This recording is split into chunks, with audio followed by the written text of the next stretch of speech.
Hello and welcome to the Rangers Rabble Academy review. As you can see, it's just me. Martin is away to Dundee.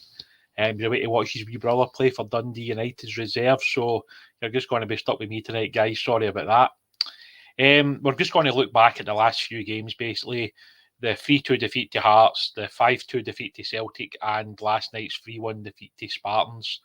If you've got any comments, just fire them in there and I'll try and answer them as best I can. I might not have all the answers to all the questions, but I will try my best.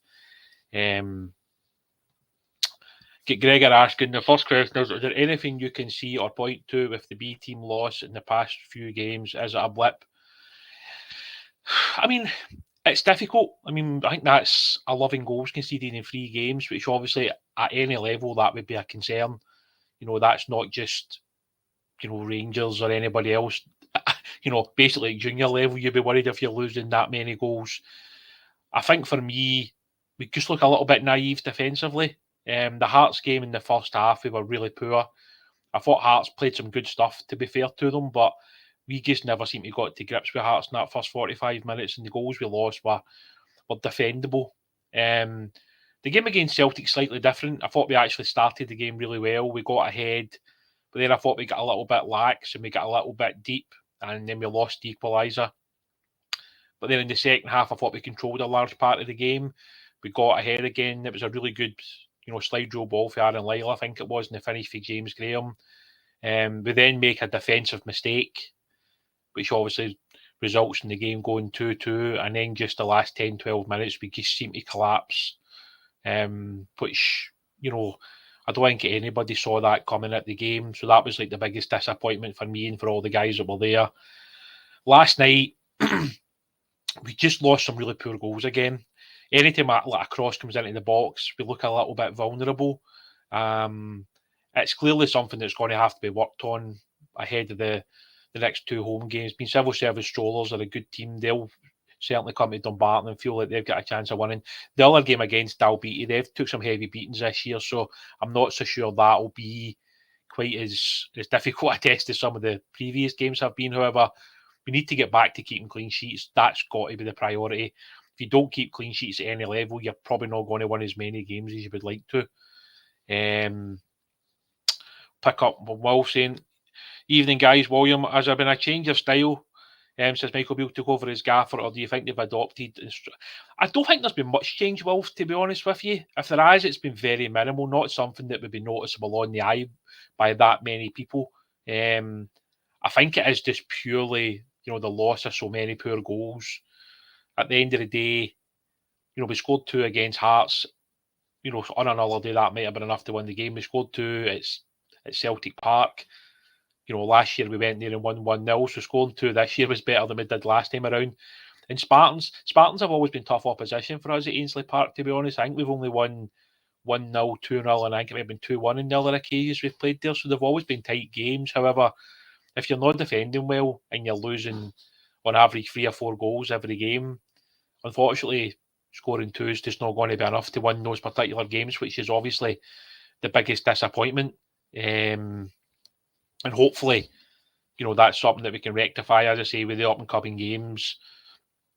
Just to let everybody know, I believe the Civil Service Strollers game is now the 10th of January. I think it was previously marked down for the 7th. It's now the 10th, so it's now Tuesday night, 7:45 kick-off. And then after that, it's Dalbeattie at home on the 14th at 3 p.m. I think after that, there's a potential Glasgow Cup game, and then the Open Goal Broomhill away game, I think, has now been moved to the Friday night. So that'll be Friday the 27th. So yeah, again, that's another tough test for us. We'll obviously need to go there and play particularly well. One of their questions, Charlie McCann back in with the B team then. Yeah, look, Charlie obviously come back in against Celtic. I didn't think he was probably up to his usual standard. Obviously, we've seen a lot of Charlie last season and he was very good. He was a big reason that we performed as well over the whole season. Maybe it's just difficult for Charlie and he's not played a hell of a lot of football recently. and he was obviously dropped back into the B team to play against Celtic. He did take the penalty well. I mean, I thought he struck it really well. I think there's just such high expectations with Charlie, because I think a lot of people obviously seen him last year, were impressed with what they've seen. This year, obviously, he's not played a lot of football, and to me, that's a bit of a concern. He's not even making the bench for the first team games, so I do kind of wonder what the club are going to do this month with Charlie. Is he one of those players that they could potentially loan out just to get some valuable minutes in his legs and to get more first team experience, especially if Michael Beale does go and add some new midfield players to that first team squad? It will make it even more difficult for Charlie to obviously, to play any games this season. Stuart saying, since we've lost Adam Devine and Leon King, yeah, look, I think when you look at last season, we were very fortunate. We had obviously Kyle McClelland, we had Leon, who did a really good job with Kyle most of the season, especially. I think the game that stood out for me was the game against Bonnyrigg Rose. They had a big striker up front, who I think was a real handful, and Leon and Kyle on that day were exceptional. They won a lot of headers, they won a lot of tackles, they won a lot of the breakdown, which is something that obviously you need at any level. This season, we've kind of been a bit kind of in and out with the team. Obviously, you've got Greg Allen's come back from injury. You've got John Lee Waifeko, who's obviously come back from injury. Connor Allen, in the main, has probably been the mainstay, along with Lewis McKinnon. And, we have tried to change it up, but it doesn't really seem to be changing the problems that we're still having. So that'll be interesting, to see. I mean, there is talk that we might be signing a new centre-half. I don't think the club have confirmed it, so I don't want to say too much. But, yeah, it sounds like the club are obviously trying to bring in a new centre-half, because maybe they see the problems that are kind of staring everybody in the face right now, unfortunately, with the amount of goals we're losing. So what am I thinking here? One of the guys saying, controversial opinion, but I would replace David McCallum with Stephen Naismith, doing amazing with Hearts Academy. Yeah, look, I mean, Hearts obviously do things very differently from Rangers. If you look at Hearts under 18s, they're generally a good few years younger. Their B team this year has had a lot of 16, 17-year-olds in it. They have lost a lot of games, but they've also, I thought the 45 minutes they played at Dumbarton against us, I thought they were very good. I thought the way they moved the ball, I thought the way they played was very good. And, given how young that team is, I think it shows you the levels that, they can get to at that young age. I think that was the most impressive 45 that I've seen this season from a lot of teams. I mean, Hearts just moved the ball extremely, extremely well. Question, is Zach Lovelace out for the season by injury? I don't think the club have confirmed that. Obviously, he picked up a knock in the Hearts game and then come back to play against Celtic, and then he picked up another knock. I don't know how serious that is. The fact he never played last night is obviously a concern, so I would imagine we'll find out fairly soon the extent of the injury and if it is going to keep him out for any length of time. There is other options there, as we've seen last night. Other players can come in and, can replace Zach. They're not the same type of player, clearly. However, we might just need to look at playing a slightly different way. Zach's just been excellent for us. For the kid to come in at 16 years old and look so dominant has been impressive. He's got a lot of attributes that are certainly pushing him towards the first team. And that's certainly something that, is a good thing for the academy to get Zach for what we paid for him, £200,000. He certainly looks like somebody that's got a real chance of making it at Rangers. Ian Ross asking, do we have injury problems? Not a huge amount, mate, to be honest. We don't have a huge amount of players out. I mean, you always have a couple of guys out, but in the main, the squad has been available most of the time. But maybe guys miss a couple of weeks here or a couple of weeks there, but you're going to have that over the season. However, I don't think that's an excuse with regards to the goals that we've lost in the last 3 games. At the end of the day, some of them have been individual errors. Some of them have been that we've kind of lost our shape. Some of the other ones have just been set plays that we've not defended very well, which obviously you can work on in the training pitch. I think it's just down to hard work in the training pitch right now. I think we just need to get back to doing the basics well and keeping clean sheets. That feels like the biggest thing we can do. Always feel like we'll create chances and score goals. However, if you're conceding 2 and 3 goals every game, it's going to be difficult to win a lot of games between now and the end of the season. Okay, I'll go back and touch on the Hearts game first. If anybody was at that, feel free to drop a comment in there. Obviously, pick up on anything that you saw. I just thought the first half Hearts were excellent. I thought they moved the ball very well. They must have cut us open at least 4 or 5 times in the first half, and they scored 3 really good goals, which was fair play to them. Strangely, in the second half, they seem to get very deep, which kind of surprised me and most of the guys around me, to be honest, because we thought they would just come out and play the same way. That allowed Rangers back into the game. We managed to get a goal back. We probably should have had a second goal fairly quickly. However, that also didn't happen, and then we scored quite late on, and it finished 3-2. Like, bizarrely in that game, we actually probably could have come out with a draw, or maybe even stole it. Because for Hearts to kind of drop as deep as it did seems strange to me.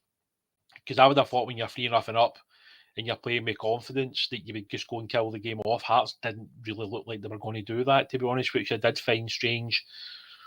Touching on the Celtic game, I actually thought we played pretty well overall for 70-75 minutes. You just can't defend the way that we did in that game in the last, whatever that was, 10-12 minutes. And for me, I think that was the biggest disappointment. At 2-1 up after, I think it was 75 minutes, I think most of the people that were around me felt we were the ones that were going to go and see the game out. But in the end, that wasn't the case. And I think that was a big, big disappointment for the coaching staff and for the players as well, I'm sure. Somebody's asking questions about Tony Weston.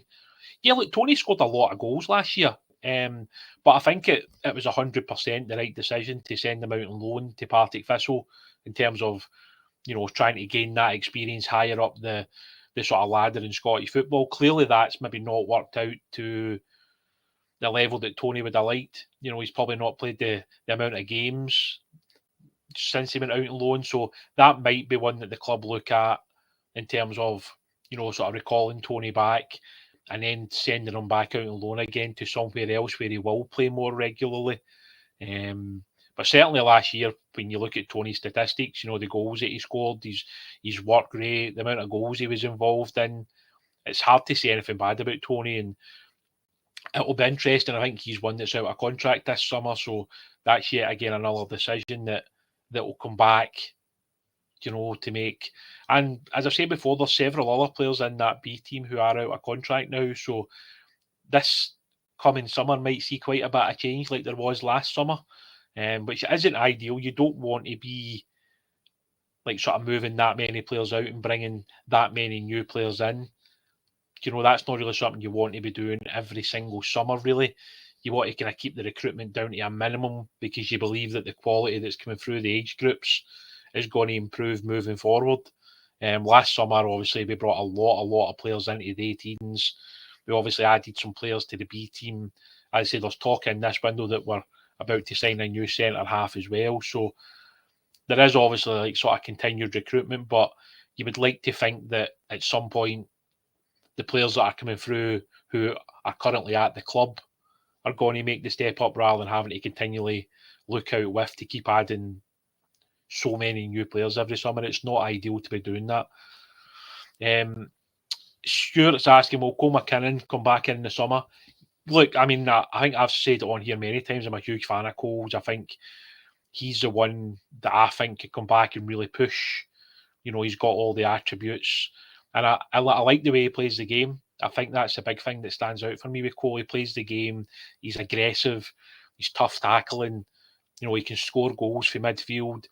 He's also good in the air. He's also dropped in at centre half. I don't think he would do that for the first team, to be fair. But, he's got that kind of physicality that he can cope. And I think what he's done at Partick Thistle, from anybody that I've spoke to who's watched Cole play this season, has said he's played very well.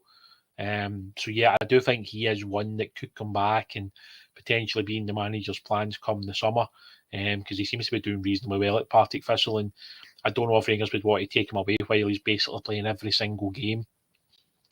I'll touch on last night's game against Spartans. Spartans deserved the win. I think that's the one thing I would say. There's no point in sitting on here saying Rangers, deserved more or they should have did this and did that. We really scored with the one good opportunity that we had in the match And it was really good play. I think it was Charlie Lindsay that fed the ball through to Ross McCausland. He took a really good touch and then finished it. Other than that, we really didn't create that many chances in the match. Spartans always looked dangerous when they were on the break. They got a lot of good, crosses into the box. It's just, I say, like, you just can't keep conceding that level of goals if you think you're going to win games of football at any level. For me, and the coaching staff will know this. It's not like you need to tell them that. We just have to stop conceding that amount of goals, and something has to be done sooner rather than later, or we're just not going to win a lot of games, unfortunately. Wolf is asking about Alex Smith, USA under-15s call-up.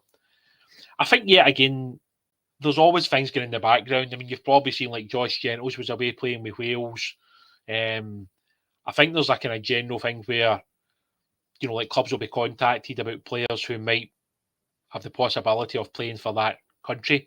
So Alex Smith was one who's obviously away to, the United States to kind of play in a training camp. I believe that Tyler Pasnick is obviously away as well. So that's great for both those lads. Tyler is a exceptionally talented wide player who can do a lot of things with the ball. Can take players on, can create goals, can score goals, can strike a good free kick, can take the ball past players. So I'm pleased for Alex Smith and for Tyler Pasnick, who are, heading over to the United States to play in these training camps. And it can only be a good thing for Rangers that they're being recognised as well for the talent that's coming through at the academy. So exciting times for me. I think that's really good. I'm pleased for Tyler. I'm pleased for Alex. It's great. It's a great opportunity as well to go to America and see something different. For these lads, they're getting, the opportunity to go and live a different lifestyle for a short period of time. They're getting to maybe see different training methods. So yeah, look, for me, it's all good. And we've obviously got a lot of Scottish youth internationals here as well. But obviously, when you see, the American thing coming out, it's great for us. It's great for the club. We've obviously got the link to Orange County that's still there. So yeah, again, you never know. Maybe we'll see something like that. Obviously, Francis Jacobs is going to be coming to the club once he officially turns 18 in February, I think it is. So yeah, again, that will be another addition to the B team, I would imagine, in the second half of the season, which will be a good thing. Francis is a bit of a bigger, kind of stronger midfield player. He's very competitive in there. He's somebody that we've obviously seen a little bit of. He played over in Qatar in the Alcas, so people might remember him from then.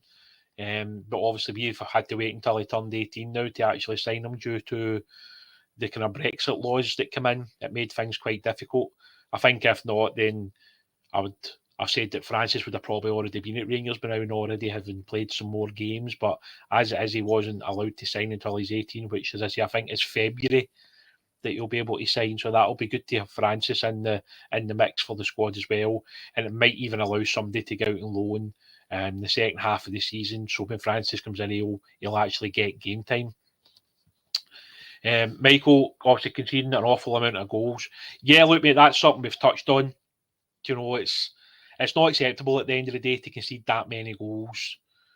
We can't keep losing 3 and 4 goals a game and expect to win. You're just not going to do that a lot over the season. And as I say, we've basically tried every centre half at some point over the last couple of weeks to see if we can improve it, but it's just not really worked.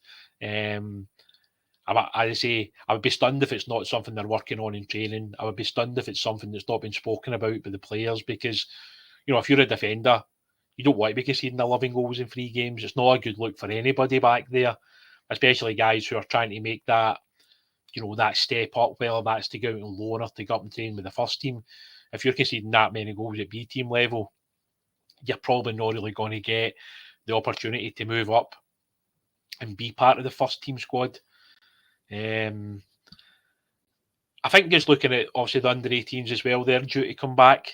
They've got a couple of games over the weekend up at the training ground, and then the league fixtures start back again, which is good for the lads. It sounds as though Archie Stevens is very close to coming back, which is good news. Obviously, Archie was a huge part of how we started this season, to be honest. He was a big reason for us winning games, especially the game against Celtic and the game against St Mirren in particular. I think he got a hat-trick that night. So it'll be massive to have Archie back. Obviously, the guys have had a few weeks off, which is good. So hopefully they can come back refreshed and ready to go. Obviously, it looks like Tyler will probably be away. I'm not too sure exactly when he's back from this training camp, so he might not actually be back for the return of the league fixtures, which is a week on Friday, I think it is. So he would be a loss. However, if you've got Archie back or close to being back, that would obviously help us moving forward, as well as some of the under 16s potentially moving up to play with the 18s in the second half of this season. Stuart Arsenal, any news on Jack Wiley? Look, I think that one's going to kind of go on a little bit. Unfortunately, it feels like with Jack. Look, I think Jack's a very good player. I think anybody that's watched him play, I'm sure a lot of you guys probably seen him on YouTube on the day at Falkirk when we beat Celtic in the cup final. He was exceptional that day. There's been chat for a while that English clubs have been looking at Jack along with a few of the other players in that squad, so it's not a huge surprise, to be honest. And look, yet again, it'll always come down to what the player wants to do. Does he want to stay at Rangers? Does he want to, stay within this environment?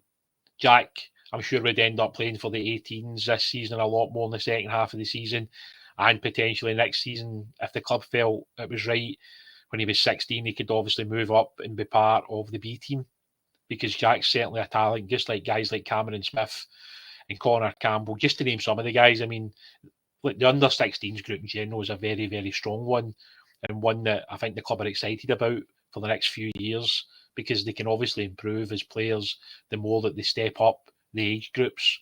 So I think that's certainly something that we'll see. And there might be some names in the second half of the season for the 18s that you guys don't know, but you will know, by next season coming around, because as I say, the 16s group's a talented one and a very exciting one at that as well. Aldo is saying good evening. Always good to see you, mate. It's good to have you in the chat. As if you've got any questions you want to ask, feel free just to drop them in there. And I'll obviously try and answer them the best I can. It is just me, myself tonight. So if you do have any questions, feel free to ask them. I was obviously just touching on the 18s there. It's been a bit erratic, obviously, for the 18s this year. We started off with a defeat against Hamilton. Then we kind of picked up again, and then we did another defeat, and then we won a few more games, and then we kind of drifted again. I think, obviously, just the amount of changes that come in over the summer has made things difficult. And obviously, we're a kind of like a younger squad this year. And maybe just, I think it was one of the questions I'd asked Craig Mulholland as well over the summer, if maybe the level of expectation for like the 18s to win this was going to be too much this season, because that was just my opinion early on when I'd seen some of the games. And it looks like it will be tough for the boys to win the league this season. However, if everybody's fit and everybody's at it, then it is a good squad of players. Obviously, Bailey Rice has obviously moved up to the B team recently and has done really, really well. Bailey's, a hugely talented kid that, he doesn't look out of place even at 16-year-old playing in the B team in the Lowland League. He's just very good on the ball. The way that he takes the ball in, the way that he moves the ball, everything's just, it just makes everything look simple, really. And obviously within the games, when you're working in tight spaces and you're dropping off the ball, and it just makes it look ridiculously easy. And for somebody that age to have that ability, at the summer, I think most people thought that Bailey would have maybe went to England because there was obviously offers there.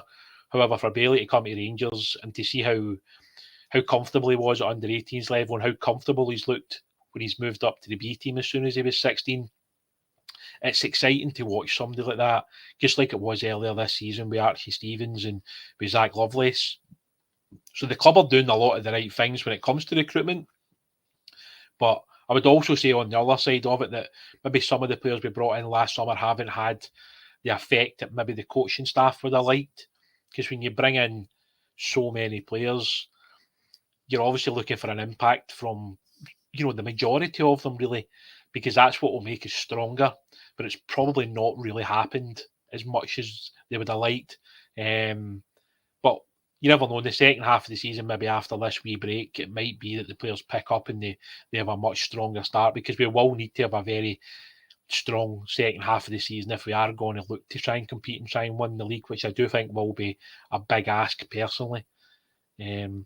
Aldo asking what the league looks like. Well, Rangers have now dropped into second. I think Spartans are now top of the league after last night's win by a point. but Rangers do have a game in hand. So if we won our game in hand, we would get back to the top of the table. But I think just at the moment, although it's just really trying to get back to winning games, mate. I mean, we've not won in the last 4 in the league, so that's something that we obviously need to change. As I say, civil service strollers will be an extremely, extremely difficult game. They've caused us problems several times now, so that won't be a game that we'll be taking lightly, and it is just one of those games we need to try and find a way of winning, in all honesty. It maybe doesn't even need to be pretty. If it's one of those 1-0 wins where we just defend really well and take our chance when it comes, we just really need to find a way of winning the game, to be honest, mate. Any word of a B team game at Ibrox? I think the one that's obvious is the Celtic game. That one is still to be confirmed by Rangers.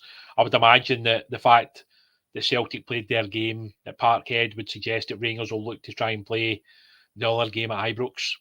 It's obviously just trying to fit it in amongst all the first team games. So I can't say for certain when that'll be. If we do find that out, we'll obviously put it out as soon as we find that information out. But I would imagine that will be the only game that we'll see at Ibrox for the B team this year. When that'll be, as I say, as soon as they do find out, I'll obviously let people know. I thought they might have tried to play the Celtic game during the kind of, obviously, the World Cup break, and it sounds like Rangers did try to get that put in place. However, I don't believe Celtic agreed to it, so Rangers are going to have to go back and look at other dates and things like that. And it could be now March, April time before we see that game, but hopefully they are able to play it at Ibrox, because I thought the atmosphere the last time was excellent, and I'm sure the players really enjoyed that. In the main, at the Lowland League games, there's maybe only 300, 400, 500 people at them.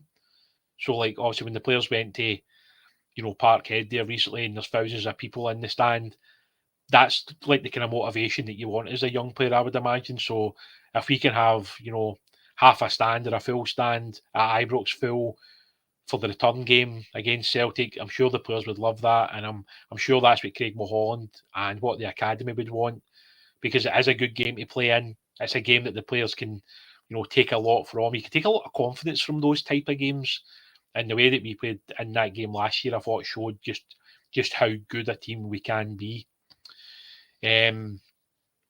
I say, if you've got any more questions, feel free to fire them in. If not, I've just got a couple of wee things I was going to bring up to speak to you about before kind of obviously closing down the pod for tonight. I think the big thing for me right now with the academy is when you look at obviously the recruitment, as I said, that we did last summer, we just need to see players showing up in the second half of the season. And there's also a lot of players there that are now out of contract in the summer. So it's going to be a big second half of the season for some players, because I never like to see players leaving, because, you sort of watch the guys for years and you want to see them do well and to progress in their career. Obviously, you understand that not everybody's going to make it at Rangers. That's just common sense. There's such a small percentage of people make it into first teams, but you're just hoping that guys can go and have a career somewhere else, whether that's in Scotland or it's in England or it's abroad. As long as the guys are happy and they're enjoying their football, that's all that should really matter. Because, as I say, it's such a small percentage of people like Leon or Adam or Alex or Nathan who have made that breakthrough into the first team and stayed there. It's so difficult. Just making one appearance for Rangers for some guys is incredible. You look at last season with Tony and with Ross, just to name a few. Obviously, this year, obviously Adams made that big breakthrough and he's played some starting games. And obviously Cole McKinnon got his goal last year. Robbie Fraser came in the friendly against Leverkusen, and like your Paul Encios and your Archie Stevens, all these guys have had a chance now in the last year and a bit, and it's been great to see. However, we do just need to keep pushing on, because at the end of the day, when the club spends so much money in the academy, there has to be an expectation that we are going to see players coming through and come into the first team. And that's where the recruitment, as well as the players that are coming through who have been at the club a long time, has to be right. And it feels like this coming summer, we need to get a lot of recruitment right. This is a big if the club decide that certain players are not going to be rewarded with new contracts. So that'll be the interesting thing. It's something I would like to get, another word with somebody like Craig Mulholland. I would like to try and get him on the pod again and speak to him about maybe some of the business that was done last summer, and if he thinks it's worked out as well as it could have been, and would they look to do that type of recruitment again this summer, given the amount of changes that had to happen last year. And obviously there's still talk at the moment of a change to the kind of lower leagues. There's talk that it will change from the Lowland League and the Highland League to the Highland League, the Lowland League, and a Central League. So if that's the case, it might mean that Rangers aren't in the Lowland League. They would be in another league with other clubs. So I think that'll be something that might come out over the coming weeks and months as well. However, at the moment, it's just all rumours and hearsay kind of thing. So until that comes out, it's hard to know. However, it does sound like Rangers will still be in a league of some kind that just might not necessarily be the Lowland League. But as I say, we'll find that out in due course. Wolf asking about Lewis Mayo. Yeah, look, it sounds like Lewis has done really well this season at Killie. I think he said like 3 or 4 man of the match awards as well. I think the only worry with Lewis is I think he's now 23, so it would feel like if he comes back this summer, he would need to really impress Michael Beale to have a chance of staying. I mean, he could come in and take the place of somebody like Philip Helander, but does he want to come in and be the 4th or 5th choice at centre-back when he's obviously been playing regularly now for Kilmarnock, and I think it was obviously Dunfermline and a few other clubs prior to that, so would they want to do that? And this is something that every young kid has to think about. It's got to be his long-term future. Some people would say, well, you're getting a chance to play at Rangers, but when you've played week in, week out for basically a couple of years, do you really want to come and sit on the bench or miss out on the 18-man squad when you're not going to get a game? And I think these are questions that some of the players whose contracts up this summer as well, they'll need to decide what their future should be at Rangers. Because for some guys, signing for another year and then going out and loan, is that as good as actually leaving the club permanently and looking to do your own thing, like sort of become a regular somewhere, and then you can develop and maybe move back up the ladder again to a higher level. And yeah, again, there was questions around, like Kane Ritchie Hosler and Murray Muller signing for another year last year. They've obviously been out on loan this year at Alloa and Dunfermline. But has it worked? Has it been worthwhile, giving those 2 players another year just to send them out on loan? Is that something that people agree with? Or the club just kind of hedging their bets by keeping these players, and that maybe they develop and then they can come back in and push for the first team? I think we've got like 11 guys out on loan at the moment, and there might only be 1 or 2 of those guys that have an opportunity to come back and actually push on, whereas a lot of the rest of those guys might just come back and then see out their contract and leave over the summer. And I think, as we've seen over the period, sometimes like going out on loan, you're sort of out of sight and out of mind, so people kind of forget about you. And that's where like the difficulty lies when you do go out on loan. And this is why we had like a kind of loan pod earlier this season talking about the positives and the negatives of going out on loan. It's not always a benefit to some players, whereas it is for others. CGM's asking, is there any pressure over David McCallum? Should we look at a change? Look, it's hard to know what the expectation was at the start of the season for the B team. If the expectation was to be up there challenging, then we're doing that. In fact, we're probably doing better than that because we were top of the league for like a good majority of the season up until recently. However, if the people above are not happy with, say, the style of football, it's not like you're going to sack all the players in the B team. So like it would obviously be the head coach that would go first. I think David does a good job personally. Anytime I've spoke to him, he's very much a football person. He's somebody that understands the game. And I think overall he's done a very good job. But at the end of the day, when you're at Rangers, there's that level of expectation that people expect to see the lads winning most weeks, whether that's the A teams or the B team. And when the team's conceding goals and they're losing games, they'll always look towards, Brian Gilman and David McCallum to sort those problems out. And that is why they're there at the end of the day. They're there to coach the players, to improve the players, to develop the players. So yeah, look, it'll be interesting if come the end of the season and if things change with regards to being in the lower league or being in another league, if we were to see maybe like sort of coaching changes. David does a lot more than just coaching the B team, to be fair, but yeah, look, it could be that the club look at different ways or different styles, or maybe they look at a new manager or a new coaching staff, because there has been kind of movement in the last couple of years with that as well. So it'd be interesting. But personally, I'm a fan of David McCallum. I think he's done a pretty good job. CJ wasn't disappointed with Weston's loan. Yeah, look, it was something we touched on earlier, mate, to be honest with you. It's certainly not been a loan that's probably worked out quite as well as I think Tony and the club would have hoped for. I've not spoke to Tony for a while. I think the last time I spoke to Tony was a game at Dumbarton. And I think he was obviously just looking to play more games, really. So I would imagine he's certainly one the club could look at recalling and then maybe going out and loan to either another team in the Championship where he could play more, or he might have to drop down to League One in Scotland, or if there's an option in England that he feels is better for him. Yeah, again, Tony, I think he's one that's out of contract in the summer. So in Tony's mind right now, what is he thinking? Is he thinking that he goes back to England and maybe moves to a team in the conference, maybe, or a team in League Two where he can play more? So there's a lot of questions around that. And this is the thing that I think the more the season goes on, the more we'll find out about who's still going to be here and who's going to leave. But yeah, I would be sad to see Tony go just because of the impact that he made in that first season, because he was excellent for the B team, a big reason why we won as many games as we did.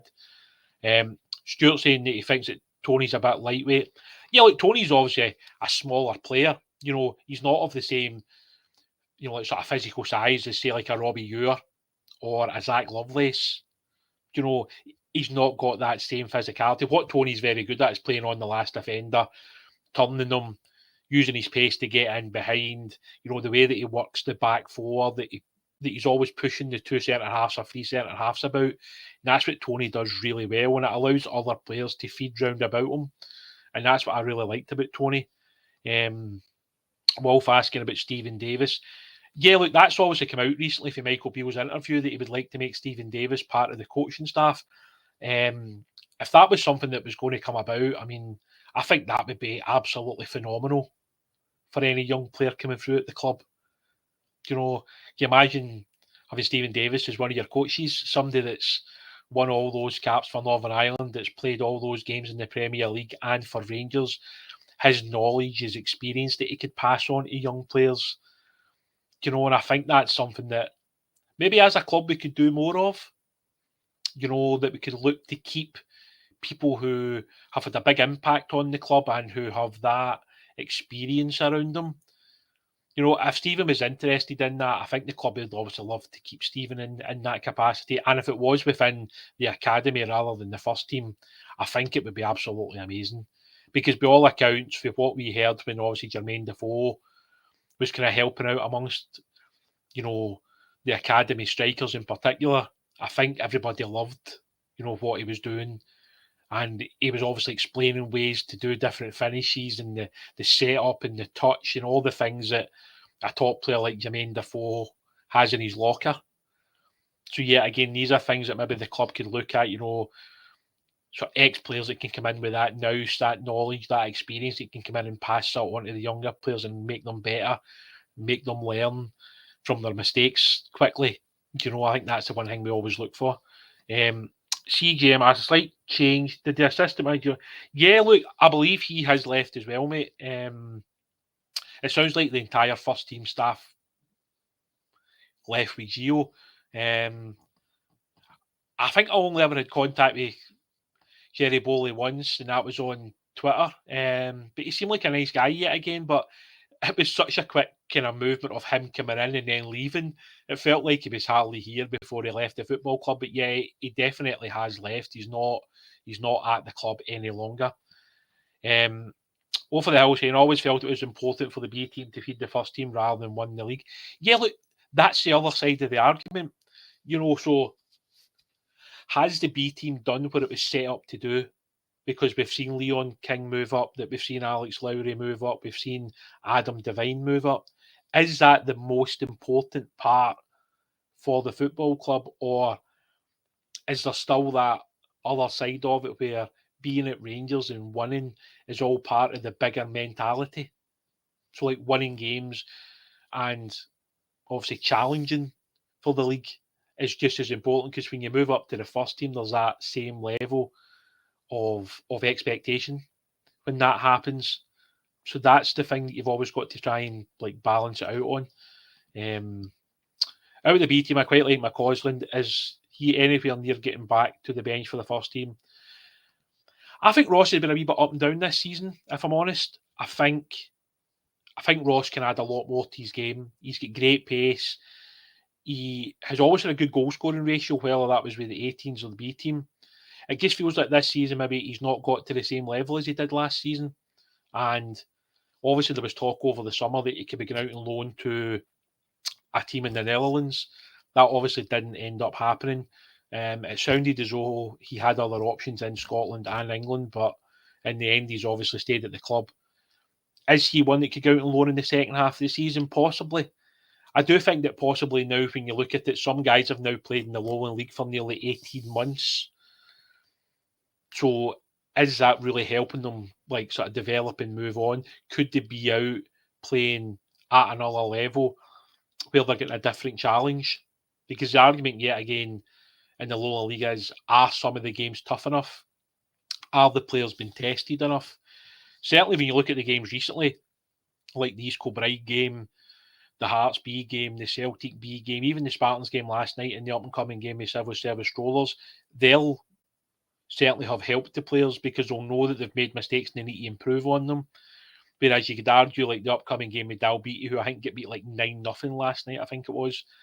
Is that really a game that's going to help us improve or develop young players? You would have to say no. So that's certainly something that is trying to strike that balance, as I say. You could argue until you're blue in the face about player development, about winning games, about winning the Lowland League. So yeah, it's just all about opinions, isn't it? I mean, I think that's how we have to like view it as a supporter or somebody that's just looking from the outside, looking at the results. But certainly, when it comes to the results, there's no doubt that obviously the last 3 games with the amount of goals we've lost, that just hasn't been good enough. Okay, I think I'll bring that to an end, guys. It's been an amazing 42 minutes. I can't believe we've been on for that long. Thanks again for joining in. Really appreciate all the comments. Thanks for all the likes and everything else everybody's put into the chat. It's been absolutely amazing. Thanks very much, and we'll see you all again very soon.